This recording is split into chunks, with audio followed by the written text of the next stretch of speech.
Hello friends, कैसे हैं आप सब लोग। तो फ्रेंड, आज हम बात करेंगे केमिस्ट्री के क्वेश्चन के बारे में। तो चलिए शुरू करते हैं। ब्लीचिंग पाउडर का रासायनिक नाम यह भी है। तो हमारा आंसर हो जाएगा ऑप्शन नंबर बी, यानी कैल्शियम ऑक्सीक्लोराइड। 18 कैरेट सोने में खरे सोने का प्रतिशत होता है। तो होता है हमारा ऑप्शन नंबर बी, यानी 75%। निम्न में से कौन सी एक हरित गृह गैस नहीं है।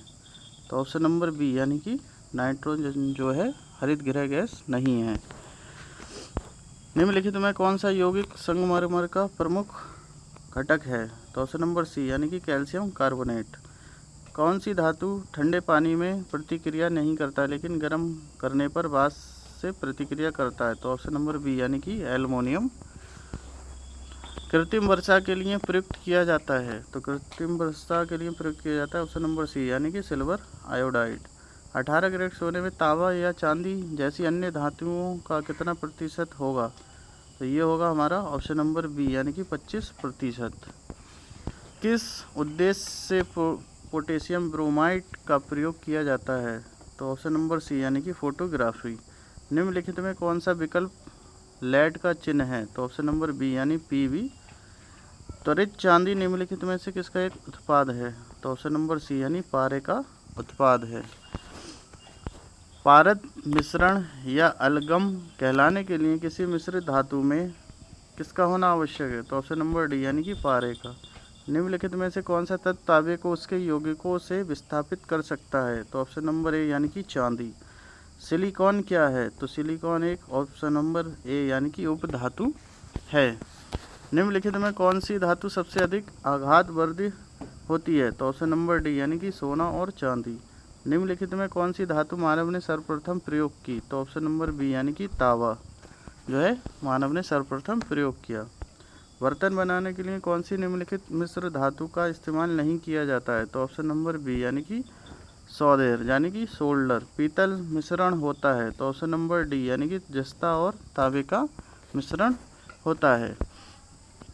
स्टेनलेस स्टील किन अवयवों का मिश्रण है। तो ऑप्शन नंबर डी, यानी लोहा, निकिल और क्रोमियम का मिश्रण है। भारत में पाया जाने वाला कौन सा एक गैर धात्विक खनिज है। तो ऑप्शन नंबर डी, यानी कि